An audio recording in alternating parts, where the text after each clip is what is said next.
ازاي عقلك مصنع للاحلام، لا وكل يوم يدخلك في حلم جديد، احيانا اكشن احيانا رعب. ليه اصلا بنحلم؟ وايه الفرق بين الحلم العادي والكابوس اللي بيخليك تقوم مفزوع كل يوم من النوم وتدور على اقرب كوبايه ميه علشان تاخد بق؟ اللي بيحصل ان المخ ما بيطفيش ابدا، حتى وانت نايم بيدخل في مرحله اسمها الريم سليب، ودي بقى المرحله اللي بتحصل فيها الاحلام. العلماء بيقولوا ان دي طريقه المخ لترتيب الذكريات والمعلومات. يعني لو كنت بتتفرج مثلا على افلام اكشن مش بعيد تلاقي نفسك في الحلم جيمس بوند وبتواجه علاء مرسي ولا حاجه. الغريب بقى انك وانت بتحلم الجزء المسؤول عن المنطق في دماغك بيكون تقريبا في اجازه، علشان كده ممكن تلاقي نفسك طاير في السماء عادي جدا وتلاقي اللي قاعد جنبك هو المدرس بتاعك في اعدادي. اما الكوابيس بقى فدي قصه تانية خالص. الكوابيس بتحصل لما مخك يحاول يعالج مشاعر القلق والخوف اللي عندك. يعني لو عندك مشاكل في الشغل ما تستغربش لما تلاقي المدير بيجري وراك بالشيت.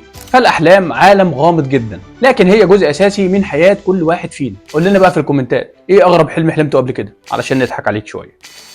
سلام.